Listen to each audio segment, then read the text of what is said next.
Hola a todos, bienvenidos a una nueva inmersión histórica. Hoy nos adentramos en un evento que sin duda cambió el curso de la historia, la conquista española de México. Así es, un tema complejo y lleno de matices. Exactamente.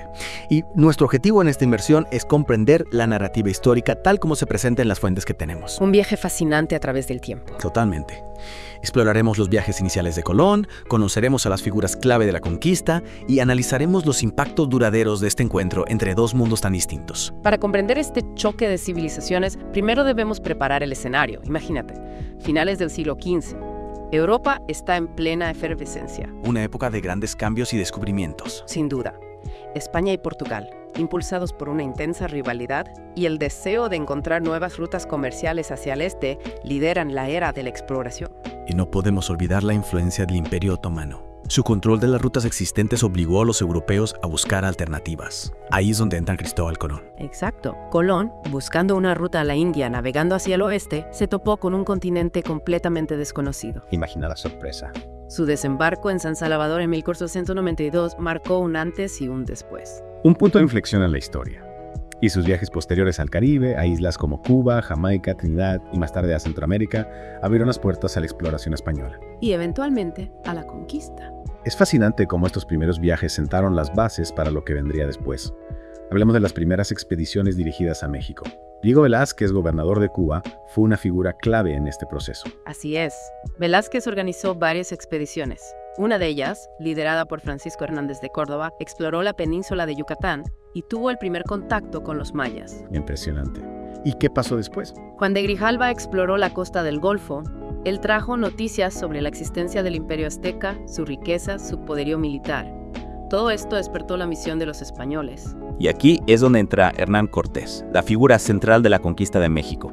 ¿Qué lo distinguió de los demás? Cortés era ambicioso, astuto, un estratega brillante. Su expedición en 1519 marcó un punto de inflexión. Desde su desembarco en Cozumel hasta la fundación de Veracruz, demostró una gran determinación. Y una habilidad increíble para la diplomacia y a veces la manipulación. Ok, aquí es donde la historia se pone interesante. Hablemos de Jerónimo, de Aguilar y la Malinche. Sus habilidades lingüísticas fueron vitales para el éxito de Cortés. Absolutamente. Aguilar, un náufrago español que había aprendido maya, se convirtió en el intérprete de Cortés. Y la Malinche, una mujer indígena que hablaba maya y náhuatl. Su capacidad de aducir fue fundamental para la comunicación de Cortés. Imagina el poder de la comunicación en este contexto. La posibilidad de negociar, de entender las intenciones de los demás. Exacto. Y Cortés supo explotar las tensiones existentes entre los grupos indígenas. Formó alianzas con aquellos que resentían el dominio azteca. Como los tlaxcaltecas, quienes se convirtieron en aliados cruciales en su campaña. ¿Y cómo logró Cortés convencerlos? ¿Qué los motivó a unirse a los españoles? Los tlaxcaltecas estaban cansados de la opresión azteca. Veían en los españoles una oportunidad para liberarse. Cortés supo aprovechar ese resentimiento. Les prometió autonomía y un trato preferencial bajo el nuevo régimen. Una estrategia que le dio resultados. Y esta alianza fue fundamental para la caída de Tenochtitlán, ¿verdad? Sin duda. La entrada de Cortés en Tenochtitlán y la recepción del emperador Moctezuma marcan el inicio de uno de los capítulos más dramáticos de esta historia. ¿Por qué dices que la recepción fue ambigua? Cuéntame más sobre eso. Bueno, hay diferentes interpretaciones. Algunos creen que Moctezuma vio a Cortés como una figura divina, posiblemente Quetzalcóatl. ¿En serio? Sí.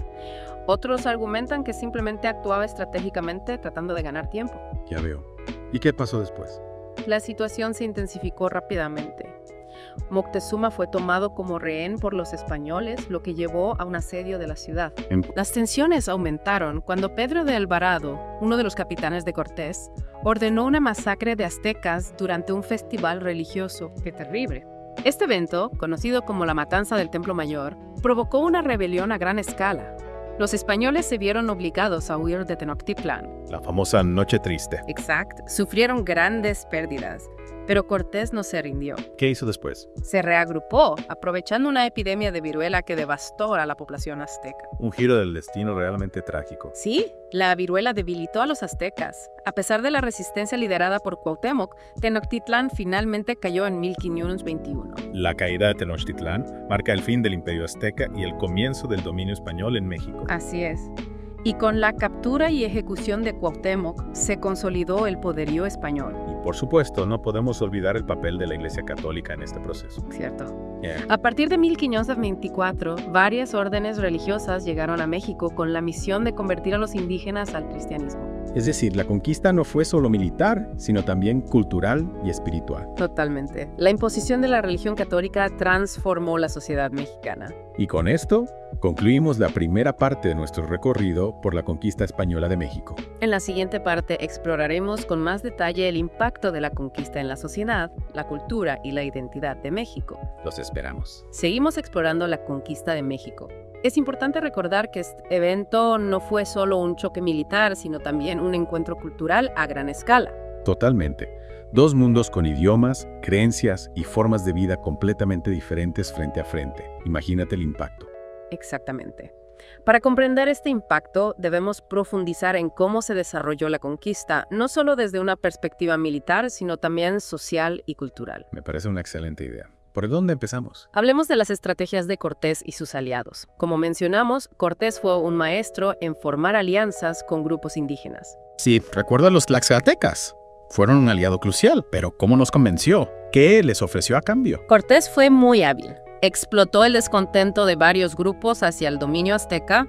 A los tlaxcaltecas, por ejemplo, les prometió autonomía, exención de tributos, un trato preferencial bajo el nuevo régimen. Usó una combinación de promesas y manipulación para ganarse su confianza. Y no olvidemos el papel de la Malinche. Cierto. La Malinche, con su dominio del náhuatl y del maya, le permitió a Cortés comprender la política indígena, negociar con diferentes grupos de manera efectiva. Su papel fue fundamental para la comunicación, para tejer esas alianzas. Sin duda. Hablemos de la caída de Tenochtitlán.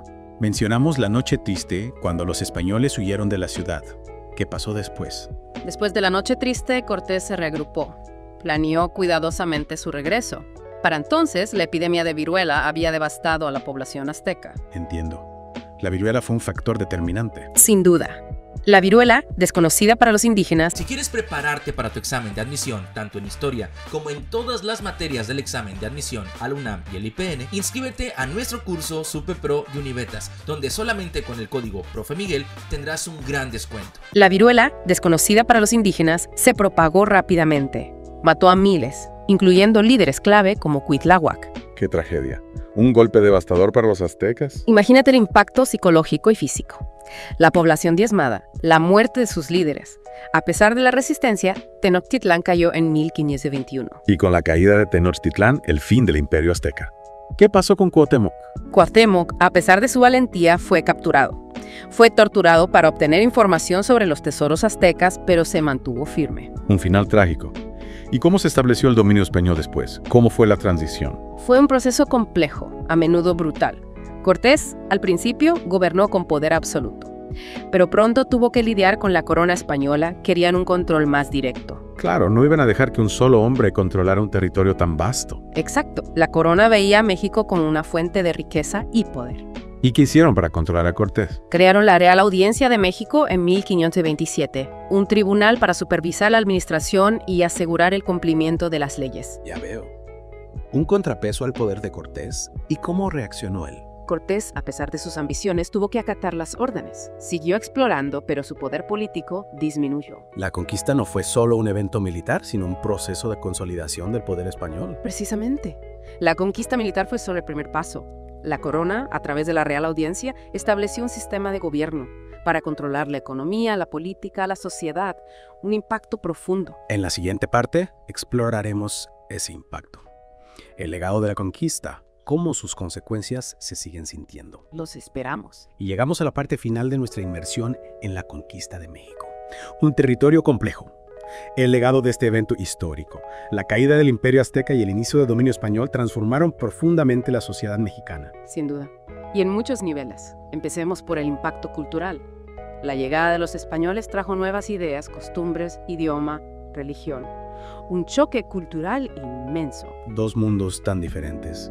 Es difícil imaginar cómo fue ese encuentro. Totalmente. Y la religión tuvo un papel central. Hablamos de la evangelización de la Iglesia Católica. ¿Cómo afectó esto a las creencias indígenas? Sí, me intriga saber cómo reaccionaron. Bueno, la Iglesia Católica se dedicó a convertir a los indígenas al cristianismo. Construyeron iglesias sobre antiguos templos, destruyeron ídolos, impusieron nuevas festividades.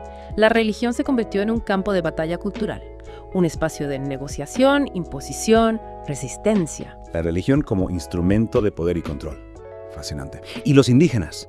¿Se resistieron? Hubo diferentes reacciones. Algunos aceptaron el cristianismo, ya sea por convicción o por presión social. Otros resistieron, manteniendo sus creencias en secreto.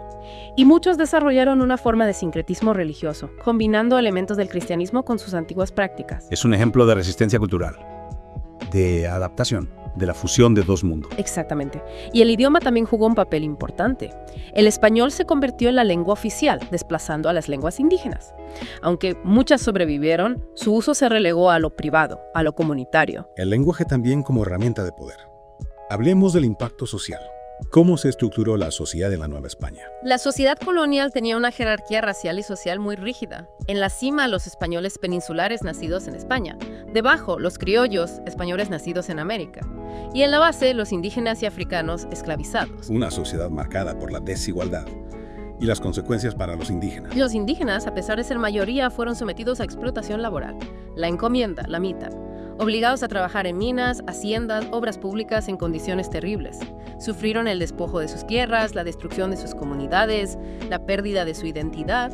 Es difícil imaginar lo que vivieron. Y no olvidemos el impacto demográfico. Las enfermedades traídas por los europeos, como la viruela, causaron una mortalidad masiva. La población indígena de México se redujo drásticamente. Una tragedia inimaginable. Sin duda. El legado de la conquista es complejo. Por un lado, nuevos conocimientos, tecnologías, formas de organización. Por otro, violencia, explotación, transformación cultural. Un proceso lleno de luces y sombras. Y ese legado sigue presente en la identidad y la realidad de México, en la desigualdad, la discriminación, la pérdida de diversidad cultural. Sus huellas siguen ahí. Una lección importante para recordar. Comprender el pasado para entender el presente. Y quizás para construir un futuro mejor. Exactamente. Muchas gracias por compartir tu conocimiento con nosotros. Ha sido una inmersión fascinante. Un placer. Y recuerden, la historia continúa. Siempre hay más por descubrir.